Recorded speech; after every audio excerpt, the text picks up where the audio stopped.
Hey everyone, this is Cindy, and this is going to be episode number 6 of the Cindy Hales Show. In this episode, we talked to my friend Seth Grande. I met Seth back when he was in high school. We were both training at Ring Demon, and now Seth is moved to Thailand and is kickboxing out there doing Muay Thai. So I wanted to catch up with Seth, see what kind of happened between Tukwila and Thailand, and so he shares kind of his journey. And so yeah, I hope you enjoy this episode with Seth, and check back for more episodes at cindyhales.com. Also, word to our sponsor, Sleeper Jiu Jitsu. Check out sleeperjj.com for gear. You can find out about the gym. And as always, come and check out the open mats on Sunday once everything opens up. Until then, enjoy this episode with Seth Grande, and thanks for listening.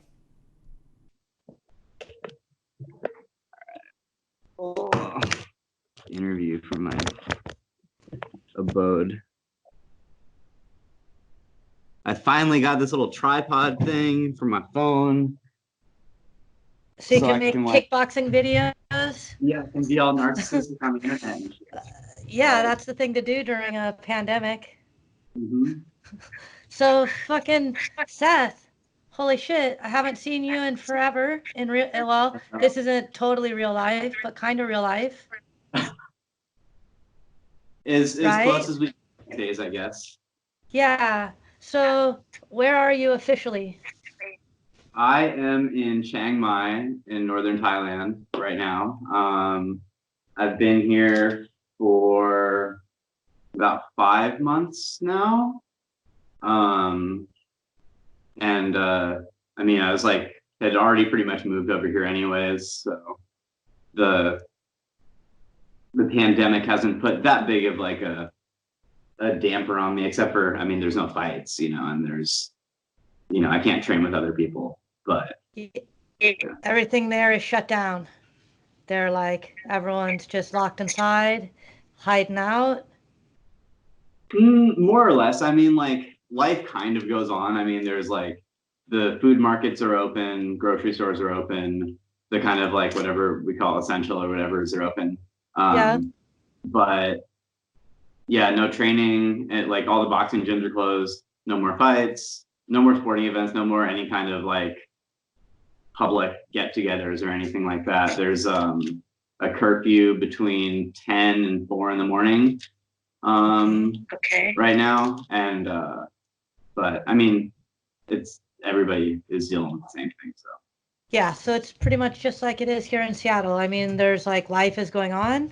Your people are doing things, but other things are shut down.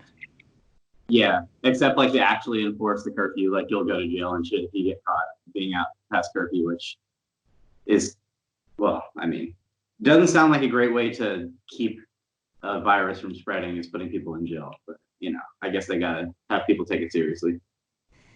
Yeah, that's probably not the best solution, but a solution, I guess, Yeah, so weird. So, dude, well, when I met you, it was in Kent, right? We trained at Ring Demon. Yeah. Renton? Is that one of those? Right, yeah, Kent, Renton, Tukwila. So we trained at Ring Demon, and back then I was actually telling my friend about you. I was like, I'm going to do this interview with a kid. He used to be called College Boy. Do you remember that? People called you College Boy? So, what made you start training in the first place when you were a high schooler, right? You were a high schooler then. Yeah. Man, I mean, there's like a bunch of ways to answer that question, I think.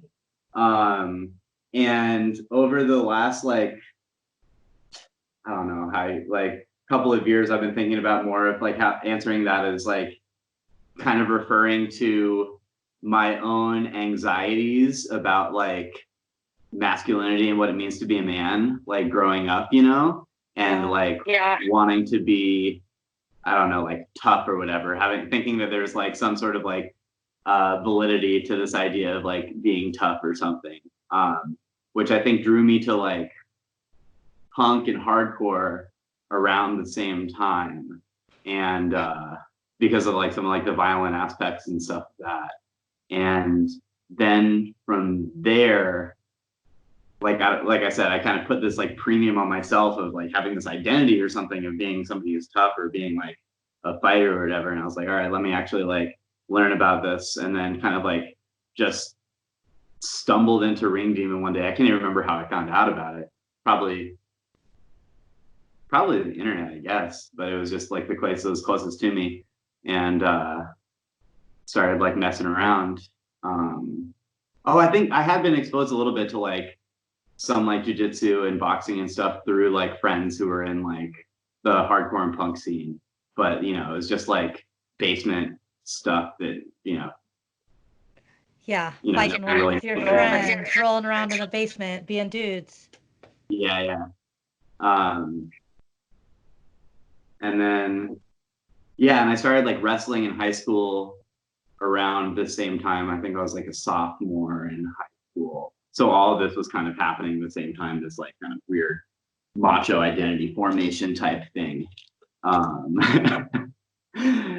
um, but I mean, I'd always been too, like I had played baseball like growing up, like a lot. And then it was kind of a switch of my focus from on like what type of sport I've been involved in, I guess, too. So there is also this like long running thread through my life of just like general athletics too, and just turned out that combat sports ended up clicking, I guess.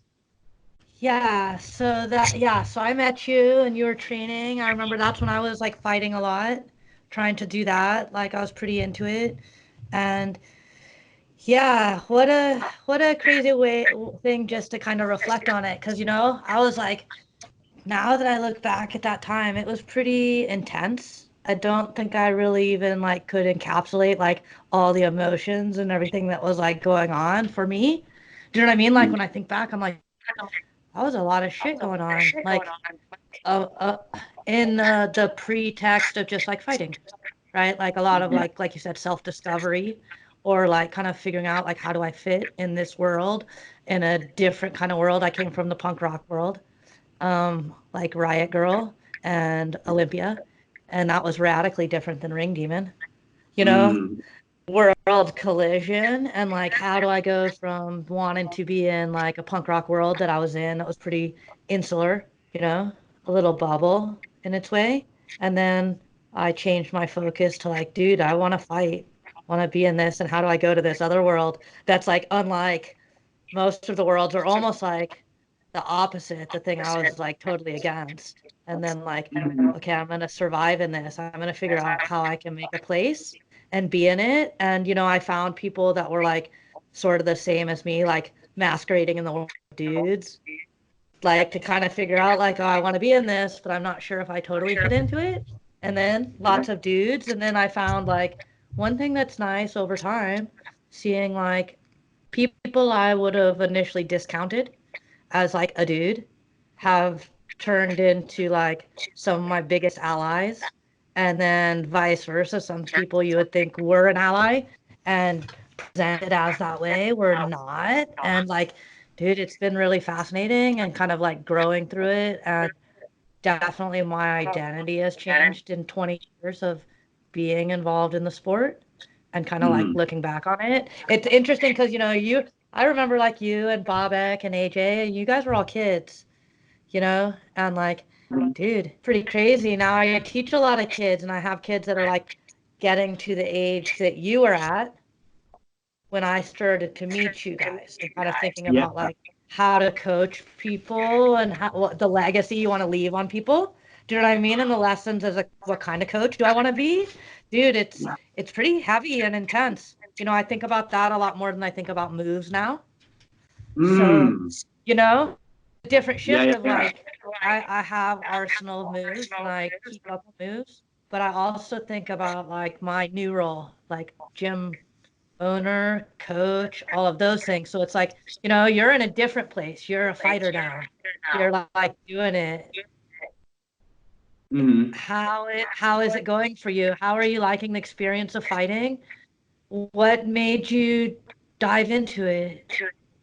Oh man. Well, before I get into that, I want to just like talk about, I mean, you just brought up like so much cool stuff when you're talking, but I like I guess before you segued into this next question, what you were saying about kind of your role now, and I was thinking about the roles that we have as any sort of participants in like building like a culture around fighting and the culture of combat sports, and just also thinking about how that culture has like changed, and how we've seen that change even in the last like 10 years since we've been 10, 15 years since we've been, and I think for the better in many, many, many ways, but I don't know, I just wanted to make that point about like coaches and athletes as like culture creators, and sustainers of culture in this thing.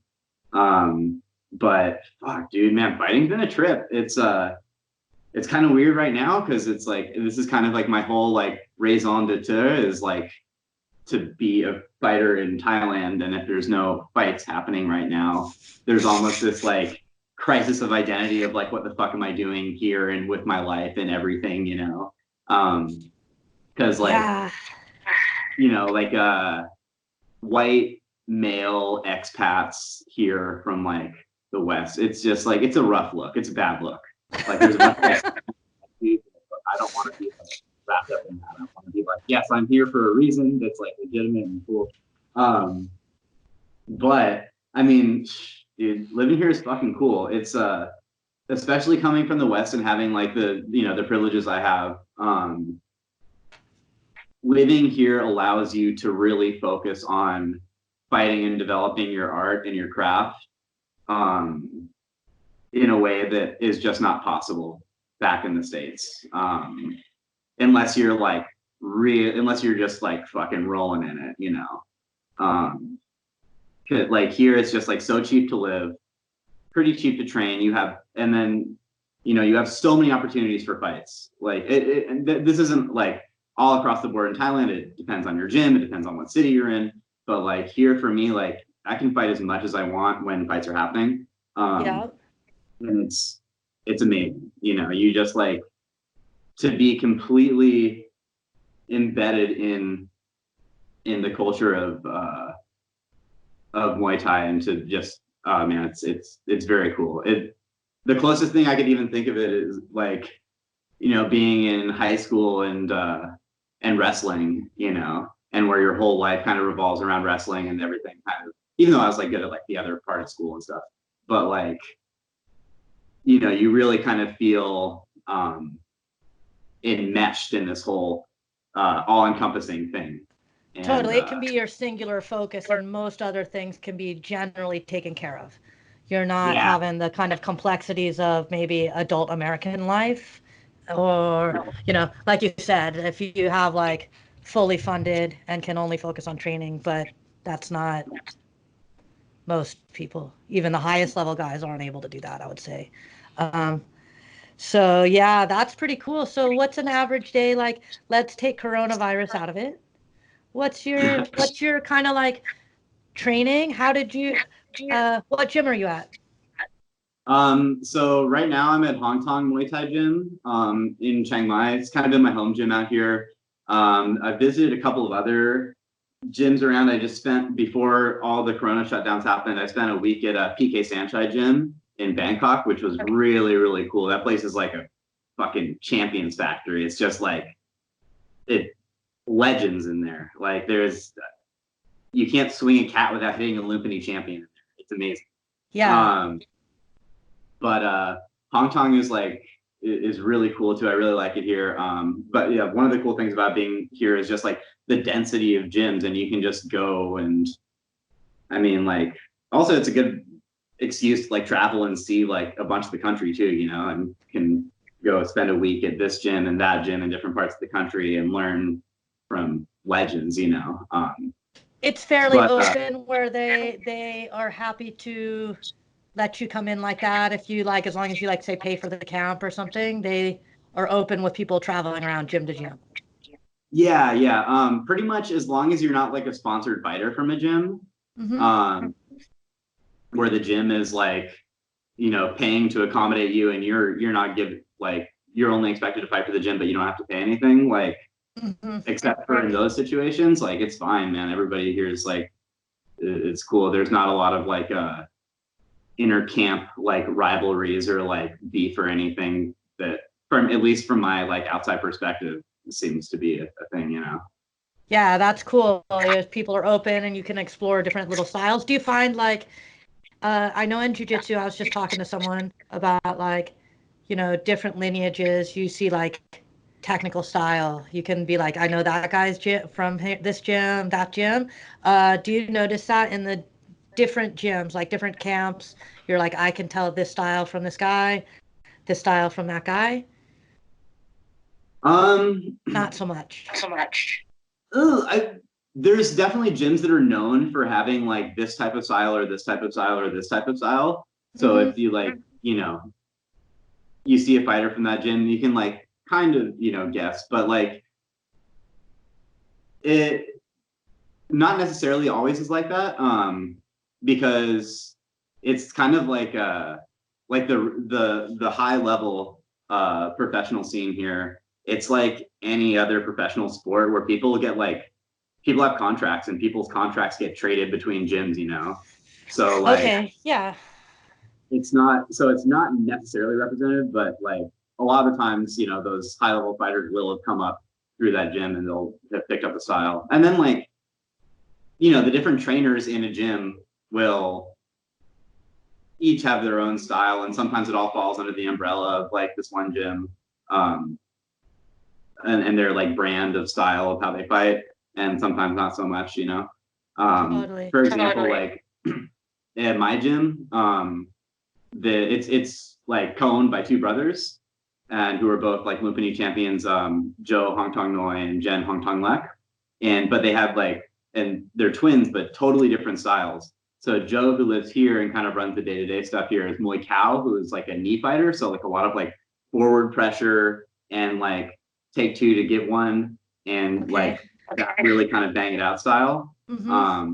And then his brother Jen, who's in Australia right now, is a Muay Thai, who's like, and that's like the technical style, that you see like Sanchai of like move back, hit, hit and not get hit. Yeah, in and out and a little angular, a little more. So then like, because when Joe's running this stuff, like we're working a lot more clinch, a lot more Muay Thai stuff, Yeah. versus, maybe if other, like, so it's, things, Yeah. Little all over the place for that yeah, sport. Either way. But it's cool because there are, like defined kind of styles in Muay Thai, and you can kind of see what different people tend towards, or what different gyms like emphasize in their training. Yeah, or likely, like you said, one trainer is good at the knees, one trainer is good at this, and you kind of like, okay, I'm gonna, within even one gym, catch all those different guys. This guy has this specialty. Talk to him. That kind of thing. Or like, and it's funny that you say that about that you mentioned the knees, because like this will happen a lot of the times, I think, to foreigners who come here and work with different trainers, is like everybody will have a different way to throw something, and like if you're working with one trainer, he'll have you throw an elbow or a knee this way, and then the next day another trainer will hold pads for you, and then they'll tell you no, do it this way, and it's like but you don't say no here, so you just kind of have to keep straight of like, oh, this trainer likes me to throw my knees this way, this trainer likes me to throw my knees this way, and you like, which is cool, because it gives you like, it builds your repertoire and gives you a lot of options, and you kind of just eventually figure out what works for you specifically, oh, but like, so my regular day here, when I'm in, yeah, like this is just normal too, but then I guess it gets a little bit more intense if I have like a fight coming up. But wake up, saunter over to the gym around 8 or 8:30. Usually depends on the season, because air pollution here is really, really bad right now, which kind of like adds another level of complication to training. But if the air is good, I'll like run somewhere between 5 and 10K, and then do like bag work, pad work in the morning, and then maybe some like strength and conditioning or maybe some clinching. But it's like an hour and a half workout. Try to get that done by maybe 10:30 or 11. now because of Rona, I'm kind of just being more lackadaisical about when I start things. But usually during like when things are going, there's like kind of a schedule where everybody's going on. Anyways, so we got that. Chill, have lunch, dick around on the internet, watch TV, and then second training sessions at 4, and then I'll start again running, pad work, like 3 or 4 rounds, bag work, and then we do clinch, and then if we still have like energy in us, we'll spar at the end. But lots and lots of clinch, and that'll change from gym to gym too. Some gyms like to clinch a lot, some gyms like not so much. But like I said, the head coach of my gym is like a Muay Thai fighter, knee fighter, so he likes to have us clinch a lot, which is good too, because that's a part of the sport that you really, really don't get to develop back in the States. Yeah, that's it. That whole little inside, and that's got a lot going on in there that a lot of people don't have, I think. So much, and it's like it's so different from like I don't. It's so familiar and so different from like the grappling and wrestling that I grew up with. You know. Mm-hmm. So, before you came to Thailand, you were training out in Boston, right? Yeah. Yeah. Were you fighting in Boston? You had several fights out there. Yeah, but I mean, and this is another reason that I really like Thailand, and just like kind of a cultural difference between uh fighting culture here and back home is like back in the States we kind of like build up these fights to be like such big, like almost like life altering, experiences. So a lot of the times like gyms back home don't want to put out like new fighters, and like attach their name to that and like put the trust in those new fighters. And I think there's a lot of different things that kind of like go through a coach's head, whether they decide to put out a new fight, to put out somebody for their first fight or not. But the gym I was at in Boston, which is a great gym, but it was also much more focused on like professional fighters, and professional MMA fighters. So like somebody kind of interested in aiming Muay Thai, I wasn't really that much on the radar of the coaches. Totally. Even though like, and honestly, at that point, I didn't even know if I wanted to fight or not. It always kind of been something that had been floating around in the back of my head, bothering me since like you knew me, because I never Yeah. fought like MMA or nothing before like I started fighting Muay Thai. But that had always kind of been a thing I wanted to do. But when I had gotten back into Muay Thai this time, it had been kind of more for, I don't know, just to have a sport, some sort of like healthy outlet for me. So And I wasn't because you moved to Boston, went to college, and yeah, then you became a teacher. yeah, What grade? You were like middle school, high school? Which one? yeah. Middle school, I taught like taught 8th grade, 6th grade, 5th grade. Yeah, everything between like 5th and 8th. Did you, how was that experience for you? I mean, it's a very rewarding experience. It's a grind. Like being a public school teacher is harder than being a professional fighter. Oh, Put me for on sure. any like and like if you have anything to say, anybody has anything to say about that statement, they don't know what they're talking about. But like, I mean, I love it. Like, I want to go back to it eventually. I mean, I have like a master's in education. I'm like all set up to teach in public schools for the rest of my life. But I have like this moment where I was having a conversation with some like other teachers who are probably their 40s, 50s, established veteran teachers. And then this is a couple of years ago, and they asked me how old I was, and they're like, "Oh yeah, I was about that age when I started working in Boston public schools." And I was like, I had this like almost like crisis moment of like, oh God, like, okay, so this is my life. This is just like what it's gonna be, all Yeah. this like mapped out ahead of me, and kind of I guess made a decision that like, I mean, I can teach when I'm 50, but I can't fight when I'm 50, you know? So For I'm in a sure. position where I can do.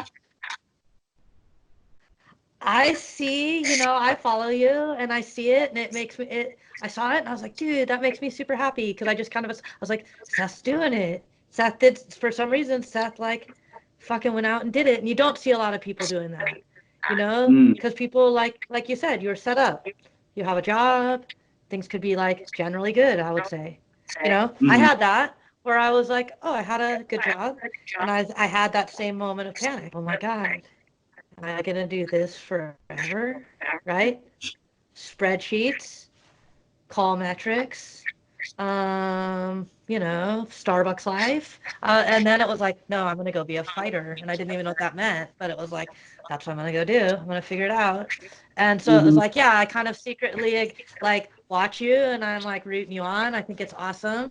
That you're doing it. You moved to Thailand and yeah, well, I honestly like when the coronavirus came, I saw like one thing, I have a few friends that were abroad and like they all kind of like getting called back. And I saw your post like, citizens come back. And you're like, no, I'm good. And I was like, oh, fuck yes, that's still doing it. So yeah, I know it's got to be hard. Like you said, you moved over there to like chase this dream and then it gets shut down. But it's like, dude, it's going to come back. And like, I'm in the same position. I started this school, my lifelong dream. And then it's Yeah. like, dude, school got shut down, you know, like coronavirus. But it's like, you know, all the lessons of like I think that I learned, and I have like people that tell me like, no, it's like you just like in fighting, you gotta like hunker down and be patient and like fucking weather through it, and then like we'll be back to business, like doing what we do. So Yeah, yeah, and that is the comforting thing is like people aren't going to stop wanting to fight each other and people aren't going to stop wanting to pay to watch it like anytime soon. So it's, the at least the throughout sport. human history, people love it. Yeah. Dude, well, let me ask you about your last fight. I saw your last fight. You got cut Yeah. open a little. Oh yeah, I got fucking thrashed, man. Um, but I mean, that was a really cool experience. It looked like a little, was that like a little step up in caliber of fighting? It looked like a little bigger fight, maybe more promoted. Did that Yeah, just yeah. just me?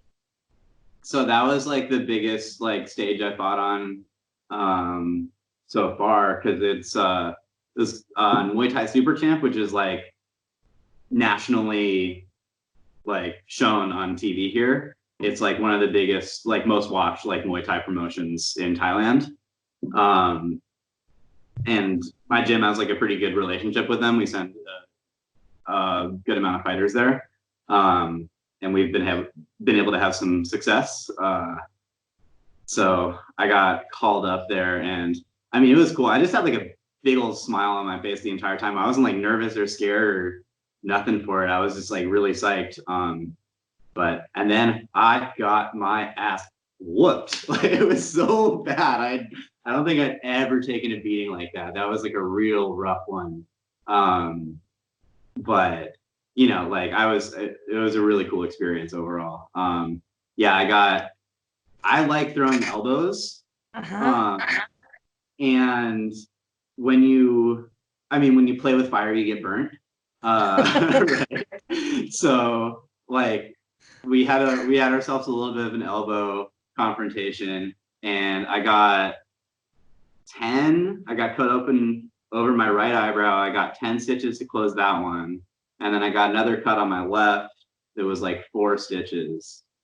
Um, and then that was like it was such an experience because in the West everything is just like how many times have I fought in the States? Like 4 times. And everything is done by the book and there's paperwork and doctors and bureaucracy and everything that you have to go through. God forbid if you get hurt in a fight, because then it's just, oh my God.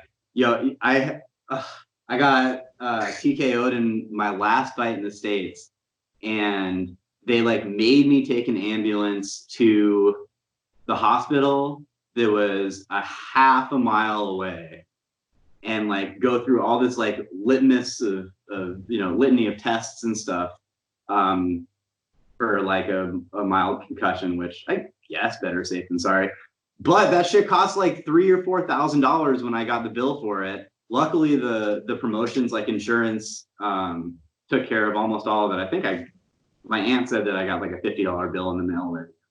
But dude, I it's had just a similar thing like that. I kind of was like got the bug for a second again, like a few years ago. Took an MMA fight. Dude, I got fucking rocked. Like, I got rocked. Like, full fucking, like, crazy pupils, like, puking, fucking rocked. And they were like, yeah, doing that thing, like, you need to take the ambulance, which would have been great. But they didn't want to let the ambulance go because then the show would have needed to stop. So they did all this stuff, therefore just leaving me there, sitting. And then I was like, dude, and is it Tacoma? And it's like right up there, Tacoma General, and I'm right here. Can't someone just take me? And they were like, no, and there's all this shit, and it's like, meanwhile, I've got vomit all over me, and it was just like, and then I get there, and it was a hot mess, and then yeah, then they didn't take my insurance, and it was like over a year that I like battled it all, and it was just like fucking ridiculous. Do you know what I mean? And it was like I had to get all these special tests. I had to fly to Las Vegas and pay money to get an MRI because I was older, and it was just like just silly, silly, silly. But yeah. So at Super Camp, I mean, I didn't get like, I mean, it's a fight. Like everybody gets concussed in a fight, but I didn't have like a serious concussion or nothing like that. But the stitches and everything. Anyways, so I walk out of the ring down into like the staging area, which is like a parking garage. Like just have a bunch.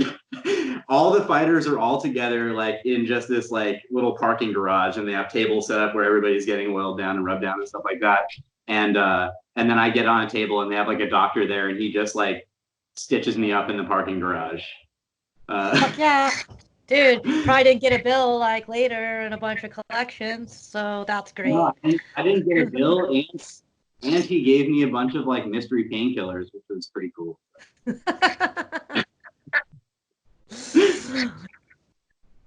Dude, wow, that's fucking rad. Yeah, like I said, I was stoked. You were like, I saw like the promo pictures for it. You were like fucking smiling and like stoked, and yeah, win or lose, like I think those experiences, like, dude, you can't really beat them. Doesn't matter. Yeah, especially because like I don't know, it's kind of interesting in a couple of ways because the actual venue where they have this show this is the smallest place I've ever fought by just like crowd. But of course, like the production value is so high, and there's these big screens and lights and cameras and everything, and that millions of people are watching. But like, yeah, that experience was worth so much versus just, I guess, the experience of fighting in Chiang Mai, though you'll get good fights, you'll get good like caliber people, especially once you've gotten to kind of like the level that I have, where like I'm not gonna be fighting tuk-tuk drivers anymore out here, Yeah. Yeah.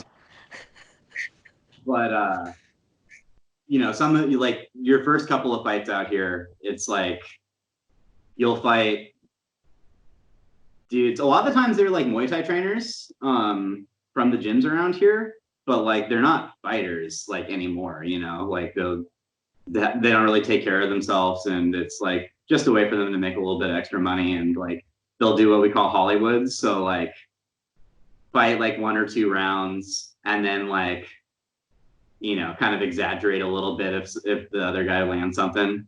Sometimes make the tourists feel good. Yeah, because they're like, oh yeah, the Westerners love winning, the Langs love winning, so yeah, just let them win. It doesn't really matter, because like they'll pay more if they win. Yeah, because I mean, for like I said, like a lot of the Thai guys who are fighting in the local stadiums here, especially if they're matching up against foreigners, it's like they don't really care if they win or lose that much. They're getting paid the same either way. Yeah, it's just a job. And it's like, yeah, it is funny. There was you know those memes about the like virgin something versus the Chad something? Uh-huh. And I saw one that was like the virgin boxer versus the Chad Nakmoy, and one of the ones of like the for the boxer was like sport is like secretly corrupt and rigged, and then for the Nakmoy it was like sport is overtly corrupt and rigged. Like Yeah, it really yeah, that's actually oh, I got an interesting, so I had this kind of like interesting moral conundrum. So right before that super champ fight, because I fought another fight just like 10 or 11 days before that, which is like a really cool thing for me. And it's something I kind of been wanting to do. I have this kind of like goal also of fighting like 2 times in a week, um, which is fairly unextraordinary for ties, but like for me, I'm just like, oh my God, that's the fucking coolest thing that yeah. uh, but so anyway, like the way that things have been scheduled, I had a fight scheduled for one of the local stadiums here before Super Champ came through. And by the time Super Champ came through, I couldn't pull out of this fight here. Okay. And I was telling my coach, I was like, I don't know, because like I knew the dude who I was supposed to fight, and I've seen him fight a couple times, and he's like pretty tough. Um, and I was like, I can win this, but I think I'm gonna take some damage, and like I don't know if I'm gonna heal up by the time Super Champ comes around. And then my coach is like, don't worry, we take care, we take care. And I was like, oh, okay, I trust you. And then like, so like the day of the fight comes, and we get to the stadium, and then like one of my coaches is like, hey Seth, you got 500 baht? And I was like, yeah, sure, all right, whatever. And then they like go to my opponent and paid him to take a dive in the second round. So I just So they literally took care of it. They were like, yeah, we'll hook you up. yeah, it was like, I don't know. I had a real moral conundrum about that, you know. Yeah. But like, it was. I mean, that's Muay Thai, man. That's Muay Thai here. Yeah, And that's it's real Muay Thai, overtly corrupt. yeah, and I mean like, ugh, Let me ask you, like, so just coming in a little as like unsavory. as an expat, right? So Hmm. how were you kind of, because there is probably those guys, like there's the tourists that come in, do a camp, it's almost a staged fight for them, and they go away, and that's business, right? Um, what is it like? How has it been like to kind of be accepted as like a real fighter? You know what I mean? Like you're a Mhm. guy, you're there, you're kind of more in it, you're around the scene. It's not like you spent a week and then you left. Mhm. How long did that go? Do you feel like you've achieved that? Are you somewhere in the middle? It changes moment to moment and person to person. Yeah. That's a good question. I mean, this is also like my second time here, so I think I've like I went through that like that I definitely went through that moment of being like a tourist like uh fighter and having that first fight that was like, I mean that was uh, An we'll say well, experience fight. my first one 50% Hollywood. I bet that like dude wasn't trying, but he actually did get hurt. So and so I did actually legitimately win. Um, but um, and also my gym here, we have a really good atmosphere where it doesn't. I don't know. I feel people feel at home and feel really welcome here pretty quickly. Okay. So there wasn't exactly the same type of. I feel like back in the States in gyms, you get a sense of a lot of like kind of derision or like, the fighters are kind of looking down on everybody else, and there's this big status that you have. Um, versus here, it's like, yeah, I guess fighter isn't like as much of an identity at the gym because everybody's fighting. it's like such an integral part of the sport here, and the way that things are done here to like fight is that like it's just kind of expected. If So you do Muay Thai, you're fighting, and that's just it. And that's from a young age all the way up, like that kind of thing. yeah, yeah. And it's like, I mean, without it, it's just without fighting, it's just like exercise, you know? Um, and so but yeah, that's part of like the pedagogy of Muay Thai here is it's I mean, it's the same way of if you're in a math class, you're not gonna take a math class without having to do a test, you know? And the Yeah, you fights don't are go to soccer practice and never play a game. yeah. And it's Yeah. exactly the same thing here, you know. So it's we don't I don't think that there is as much of a yeah, like I said, like an identity around being a fighter Dude, here that's in that really interesting. until you know until you're at that level where you're like A you know fighter. fighting at like the big stadiums and shit. Yeah. Um, but I mean, like I definitely like you just like get closer with the people in your you know in your gym, like the trainers and stuff, and then some of the other people who are here longer term too, you know, and so there I guess there does become kind of a bit of a disconnect because like now, well, before the virus and everything, when there were like newer people showing up at the gym, I didn't really even bother anymore, like trying to get to know them that much because I'm like, well, whatever, you're gonna leave in like 2 weeks anyways, like, you know. Um, but you end up building, you know, strong relationships with the trainers and the other foreigners who are around. So you kind of get your own little clique like that. And that's just the natural kind of life cycle of any team. I think you have that even without kind of the identity. Like, well, there's certain people that are always there for longer, and that just develops. Um, yeah. And then like yeah, and then there's also people who are here for longer who like maybe they fought a little bit, but they're not really into fighting, but still kind of like or they're not into like the like fighting like themselves, but will still like come to fights and like still like will corner you and stuff like that, you know, who are still like part of the team. Yeah, so the whole gamut. I guess just like anything, like you have like kind of retired guys or guys who like, whatever reason didn't do it. They're that support crew for the fighter. Mm-hmm. Yeah. But it's you know, and then like the fact that we're all either living together or living in like pretty close proximity and seeing each other like a lot.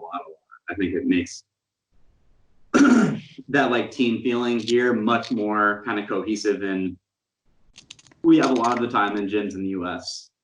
Yeah, and if most of the people who are there, it's like that's your primary focus versus in the US, that's not even many fighters not their full like you said immersive focus where it's like this is kind of the fighter monastic life of like that's all we do. This is everything's geared towards that. Yeah. How much have you been able to travel around the rest of the country? Have you explored and done any of that, or mostly through fighting? It's been a thing that I mean, like, well, now unfortunately, because of the virus, you don't get to do that much. It's been a thing that I've been wanting to really do more is like go to other parts of the country and like go visit other gyms, spend a week or two training at these different gyms in other parts of the country. Because my first trip here, I spent the entire time in Chiang Mai. Um, didn't really get to see that much of anything really. And that was the thing that I kind of regretted. And then now I've come back and I've been able to go travel around a little bit more. I spent some more time in Bangkok and went out to the northeast, this province called Ubon Ratchathani, which is in like the Isan region, which is like people know about Isan, which is like totally different than Chiang Mai or Bangkok, and it was really cool. But Is it more yeah, I think that's what rural? I'm doing more is going traveling more and seeing more gyms in different places. Sorry. It was that other place more rural? Yeah, Isan is like known as being like super rural. It's known as kind of like the like all the best Thai fighters like come from Isan. And it's yeah, the same way that like all the best wrestlers come from like farm country or these From like Iowa. I was gonna totally just say that. Like it's the Iowa of Thailand. yeah, it is somewhere between the Iowa and like deep south. People there are like super super friendly. Um, they don't see a lot of foreigners, so like everybody loved me. But like man, that place breeds some hard people. Like everybody I met there was just tough as nails, and like because it's one of those things where I mean beyond the thing where I don't even know how did that connection even start where just like rural places breed good fighters. Why is that a thing? Because that seems to be a thing all around the world. But Dude, I think it's rural is kind of a hard life, farmer life. Dude, it's rough. It makes strong people. yeah, and like and so Isan is also like the poorest part of Thailand. And so people have it pretty rough there. And it's like for a lot of people, especially like young men, and if your family doesn't have the money to send you to school, which is like the case a lot of the times, like fighting is one of your only really escape routes from that. And like, thing you can do. So they send, they produce a lot of really good fighters from Isan, like famous for it. Yeah, and that's something, I've always heard about that like you see those fights with like the kids in Thailand fighting just like dude, it's pretty intense, and that's like yeah, it's like kids boxing or any of those sports where it's like a way out. So, Mm-hmm. yeah. Yeah, they Yeah. they they have that such a deep culture of it there too. It's cool. Have you but you learn you do the what is it, the Y crew and all of like they do all the music at that and everything at your fights, right? I know like the like music tempo builds up with the fight and there's all kind of like it's too I don't think really has kind of that side of things within it, like as many traditions. Mm, yeah. Um, yeah, I'm like what came to mind was oh, what's the other Brazilian martial art? Um, Capoeira. Capoeira, yeah, has the music that goes with it, and it's kind of is like the fighting happens rhythmically too. But I mean, here is very very cool. A lot of the stadiums here will have like a live band that's playing the music live. Um, Yeah. and then so like it's and it's a totally different thing than if they just play it recorded over loudspeakers or something, because there's um a kind of relationship that happens between the music and the crowd and the fight, you know. Um and they're all like symbiotically like connected with each other, and They it's grow together. It builds together. The mm, music builds with the action and the crowd. It seems like that yeah, pretty special. uh-huh. And like Did when you go to see fights at like Rajdamern or Lumpini, um, and you have just like mass like 10,000 people all getting into it, and the music and it's such an atmosphere. It is so cool. It's unlike anything else. It's like it's nothing compares. It's so cool. It makes Muay Thai so special. and it's got a lot of betting. They do a lot of betting, huh? Yeah, man, gambling is like, I mean, that's the lifeblood of the sport. Like it's funny. If you look at like Muay Thai from like a how you say it, like kind of like a Marxist perspective, like a historical materialist perspective, and you see the ways that like different economic incentives have changed the rules of the sport or like the customs and how the sport has developed. Gambling has played like a huge part in that. Like for example, and in ways that it makes it so different from the US, and in ways that things that make sense here wouldn't make sense in the US at all. and like vice versa. Yeah. So for example, you see like it's really typical for the 5-round fights. The first 2 rounds are like real slow, and like sometimes you can even see the fighters like yawning, like Yeah. but that's for the gamblers. So the gamblers can like size up and make their bets on those first 2 rounds. And also because you don't really warm up. You don't warm up here before fights. They just like rub you down and maybe shadow box a little bit. So like the first 2 rounds a lot of times are your warm up too, which is like it's funny. And then so then the judges don't really score those rounds. Like usually they just score them evenly. So unless you like knock somebody out, there's not really a big incentive to like go hard in the first round or 2. And then rounds 3 and 4 are like the big money rounds. So that's when they go real hard. And those are the rounds that the judges really look at to decide who wins the fight. And a lot of times, like if you're even watching like Muay Thai on like Facebook or Instagram or something like that, and you're watching old fights, they don't even show you the first 2 rounds. They'll just start from round 3. Okay. They show you round 4 and 5, So there's like, the gambling, is really changed. And then like things like, because Muay Thai, like the scoring system prioritizes different strikes in like different parts of the body. So like knees score really, really highly.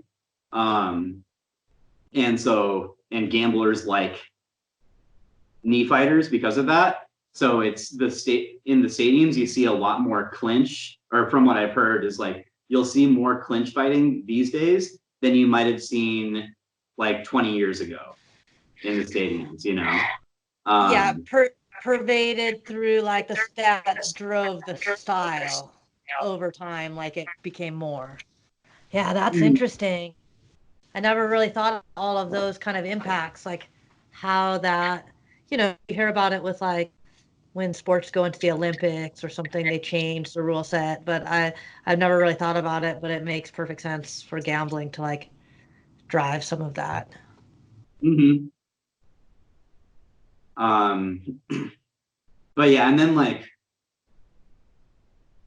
what else? What are some other like interesting gambling related things? I mean, like there'll be different like bets, and sometimes like gamblers will like let the camp know, like, I've got a big bet riding that like your boy's gonna get a knockout on the 3rd round, and then like the fighter won't even know until like in between the 2nd and 3rd rounds, and his corner will tell him like, yo, you're gonna get like 20,000 baht if you knock this guy out this next round. And so you'll see like ways that I don't know, the gambling influences the sport like that, which is it's kind of cool. I think it's the guy, it's like go now and you can wait more.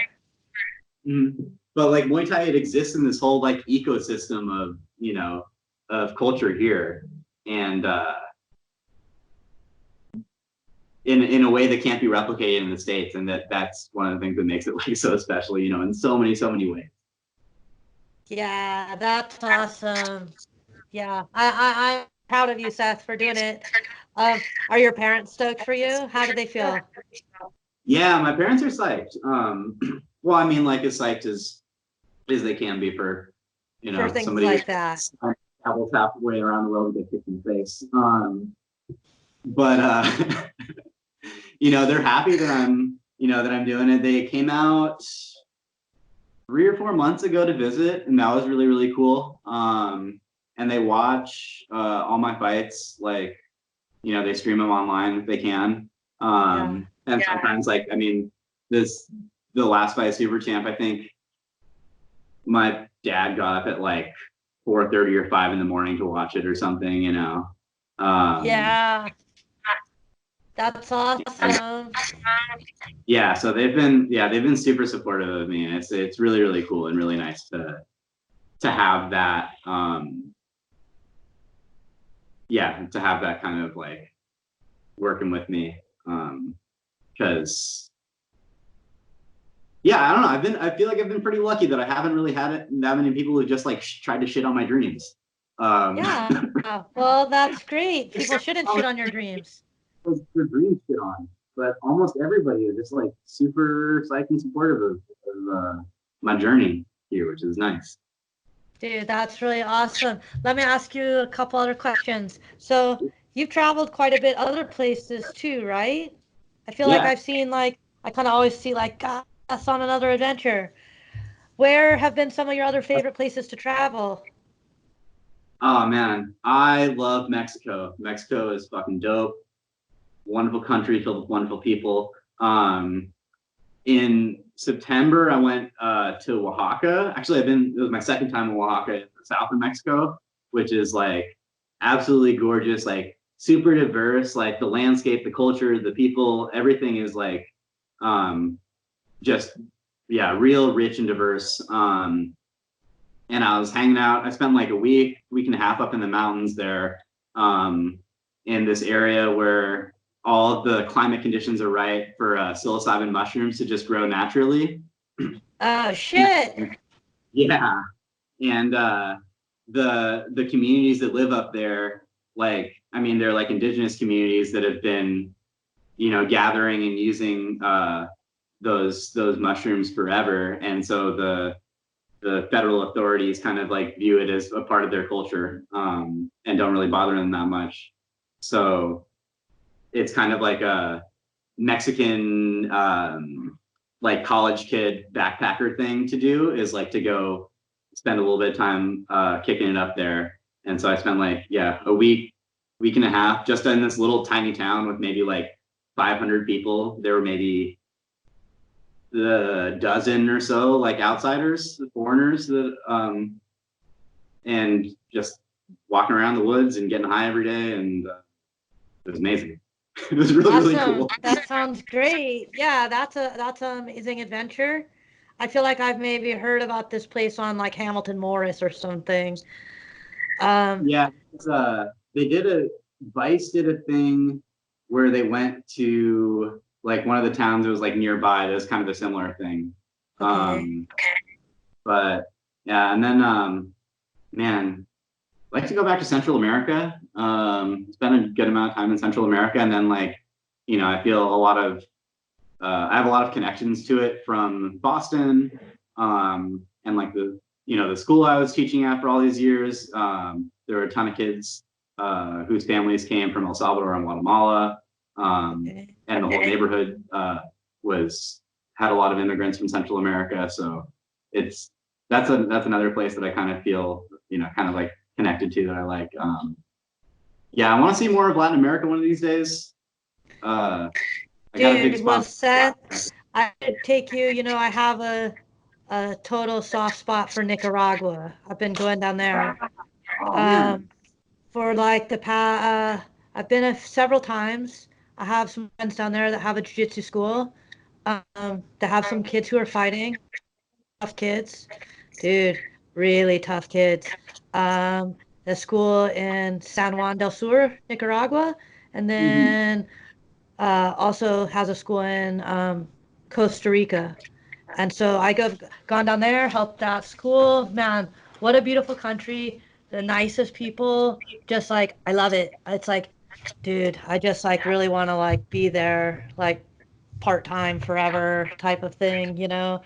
Um, yeah, someday I'm gonna try and wrangle you to come there and adventure because I want to actually do some camps like Yeah, you don't have to try very hard. tourism camps. Okay, dude, yeah, for sure. They down there, and it's like really great training and surfing and beach and just like I said, really cool.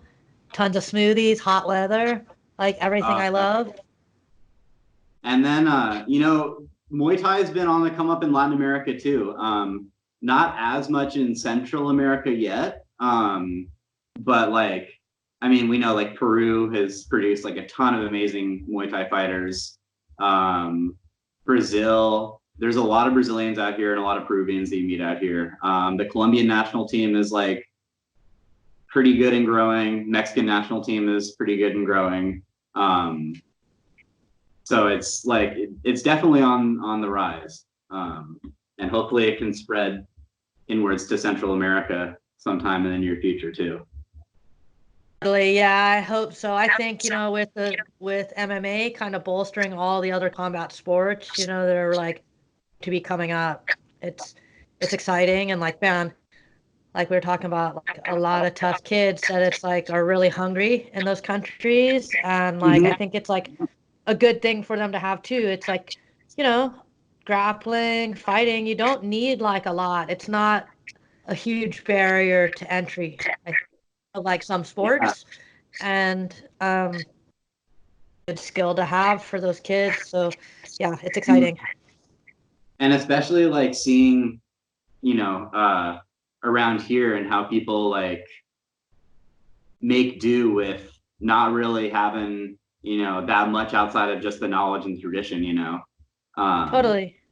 is like, and that's just kind of the unfortunate piece of the puzzle that's missing, in a lot of places in, like, I think Latin America and the rest of the world with Muay Thai is they just like, I mean, they got everything else, they just don't have the, that like knowledge that's been passed down from generation to generation to generation. They're trying to figure that out on their own.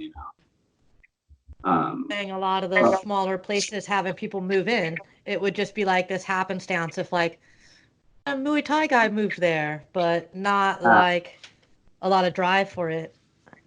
yeah, but they got that drive. So when I was in Oaxaca, in Oaxaca City, I went down to visit a gym there. That was like, it was dope. It was actually like, well, I mean, like, Mexico is fucking also amazing because it's like a super anti-fascist country, like super left wing, and like so many of like the young people you'll meet there are like into those politics and have projects that reflect those politics. And so this was like, this Muay Thai gym was one of those, and it was full of all these like punk kids and like anarchists and stuff, um, and like young people too, like in the community. And you can see like that they're like really into it, and they're making do with like, and they're making their own equipment, making do with what they have, but it's just like they don't have uh the type of like skilled coaching that you need to get things to the next level. Um but that like that drive and that grit is totally there, that you see anywhere in the world, that you have like young hungry people who see a way out through fighting. Totally, yeah, and it's exciting because I think it's like, well, I know the gym in Nicaragua. It's like they offer a space to learn to fight. They offer a community space for just like kids to learn other skills, jobs, and it's like, well, even like in America, it's more than just a gym. For the people that really engage with it, it becomes way more for them. And if you're hardships or anything, it can be an access point for lots of other things, or just like the community and the support system that like I think a lot of people, you have it here, but I think it's like exponentially even like more noticeable when there's not the other resources. Mm-hmm. Yeah, and there's actually like one of the cool things that the kind of like international umbrella Muay Thai organizations are doing is like supporting programs like that. There's I think it's IFMA, and they have one of their projects is called Sport is Your Gang, and been doing this of like promoting Muay Thai and like, um, I don't know, whatever, especially disadvantaged places in like different countries. I know in Colombia they have like a pretty robust program. It seems like, or at least from what I've seen on Instagram, of doing it and going into, I think they're in Medellin, um, going into like the impoverished parts of Medellin and like getting kids into Muay Thai, which is dope. And it's actually kind of like a thing that I've been thinking about pursuing as like a long-term plan for myself whenever I go back to the States, of like, um, trying to organize some sort of like youth Muay Thai program, and it's like maybe kind of integrating that into like my teaching work in like schools, because fighting did like so much for me as a young person, and then I've just seen through like being a teacher in Boston and like in whatever quote inner city public school, like, wow, these kids could really benefit from this. And a bunch of them think it's like dope as hell and like actually really, really want to learn how to fight. Totally. And they'll ask me about it. They'll be like, "Oh, Mr. Grande, like, when are you gonna teach us how to fight?" And I'm like, I don't really have an answer for him. I'm like, I wish I could help you out, kid. I don't really know what to tell you. So I'd like to figure out that. Well, when you get back in the States and you want to work on that project, any way that I can help, anything I can do, because I think you would be like a great ambassador for that. It's kind of like brings us back to where we kind of started the conversation about like how you can like be a cultural leader, you know, a community leader. You can use sport to pass on the lessons and the things that, you know, I learned, I think you learned, like giving those back is like would be rad. I think you would be great at it. You've already done some of that. I remember when you were in Boston, you were teaching some community places, and we've talked about that stuff before. Yeah. Dude, that's, you know, I'm in full support of you chasing your dream now and then chasing that dream in the future. That's pretty much like, you know, what I aspire to as well with like all of it. It's like, you know, you run your school as a business, but then behind a successful business, you can support those kind of programs. Mm-hmm.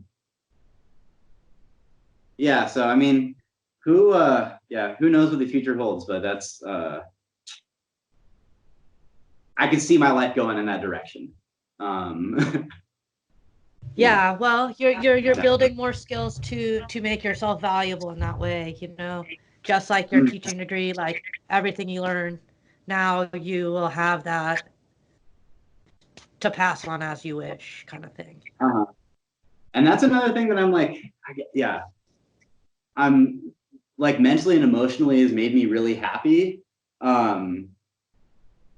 Has been like this acceptance of like, because I think in the US we have this like idea that you always have to be like building to advance like this career and whatever and yourself. And I'm like, no, I'm just kind of gonna like follow the things that are interesting and cool to me right now. And I mean, like with like put my heart into it and stuff, but I'm like, I'm not thinking about like, oh, where is doing Muay Thai right now going to make me a millionaire in the future, or gonna like give me like these like all these future things. Like because I just trust that it's gonna fall together, you know, it's gonna fall into place. For sure. I think just being open, yeah, being open to the here and now and enjoying that. And I think if you do that and try and do that, then like when you get to later, you'll still be doing that. You know, it just, I try to, you know, I try to kind of force situations in my life. And then the more that I kind of just sit back and like you said, like, I'm going to do what I like to do. And I'm going to believe that other people who like doing those kind of things or are interested, like gravitate towards it. And then you build something and kind of it just naturally and organically happens if you're open to it. Mm-hmm. And that's also been like another really cool lesson I've gotten from out here is in like meeting other people who are chasing this Muay Thai thing and like really doing it, you know, and just spending time around them has been really an epiphany for me of like, oh, holy shit, I can do this too. Yeah. You know, like I'm not that far away from like this thing that a couple of years ago I would have put on this pedestal as this big, high, unimaginable thing, you know? But you know, you just keep on making like a little step here and a little step here and a little step here. And then next thing you know, you look down and you're like on the top of the mountain. Yeah, you're in a stadium with fucking fighting some dude. It's rad. Yeah, you've done it, right? And now there's more to do. Like, where will it go next? It's, you know, just enjoying it. And yeah, it's awesome. Yeah, I got a couple of golds still. I got to win on Super Champ. Okay. I want to fight at Lumpini. Obviously, like, how are you going to come all the way here and get to this level and not fight at Lumpini? I want to do, the 2 fights in a week. That, like a fight at like a festival or something.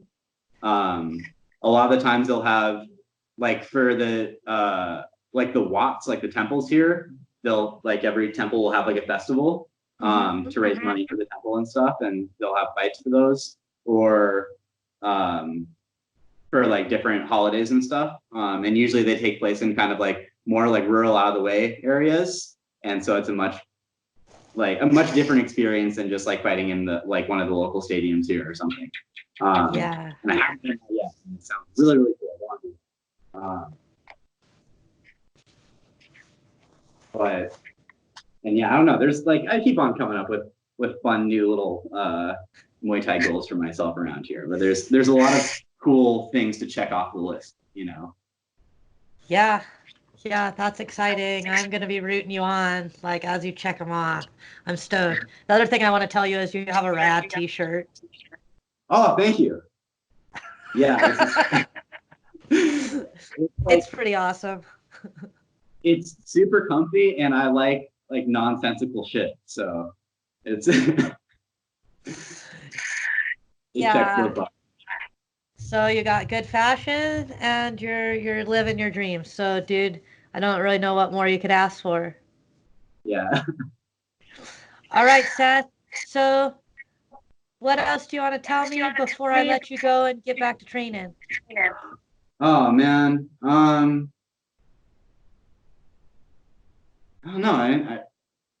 Not too much else. Thanks for taking the time and talking with me. This is dope. I haven't really like had a good full conversation like this in a minute. So I really appreciate this. Of course. Well, thanks for taking the time to share what you're doing with me. And I'm like I said, super proud of you. I feel like I kind of watched you grow up from afar a little bit. And it's like you're that next generation of kids like making it happen. And so I think it's awesome. And I like want to like maybe be able to check back in with you and see where your like dream is taking you. Oh, totally. Yeah, Awesome. once the virus gets gone and things start rolling again here, I'd love to do that. Perfect. So I'll stay in touch with you. And then when you come to visit, are your family still in this area? Yeah, they're living in Olympia now. Oh, okay. So when you come to visit them, then you'll come and I'm gonna have you come visit my gym too. I Awesome. wanna see you. Sounds, that sounds perfect. Okay, so thanks again, Seth. And yeah, I'll be in touch and then I'll send you a copy of this so you'll be able to watch it. All right. Thank you, Cindy. Okay, Keep on take being care, Seth. amazing. Awesome. Bye, bud. All right, so a huge thank you to Seth for taking the time to chat with me. Thank you guys for listening, and I'm always excited to talk to new people about awesome projects that they're working on, and Seth was no different. I'm really excited to see what he's going to be doing in the future, and we'll stay in touch. Up in future episodes, we have Johnny Flavin from Ivan Saliveri MMA. I have Will Nelson from Becoming Human podcast. I also have Tom Steele from West Idaho BJJ Team Yamaso. So some really good conversations. So check back at cindyhales.com for new episodes. Also check out Sleeper Jiu Jitsu at sleeperjj.com. Once coronavirus shutdowns end, come by, check out our class, check out our open mat. Sunday 11 to 1. It's open to the community. Thanks again for listening and have a great day.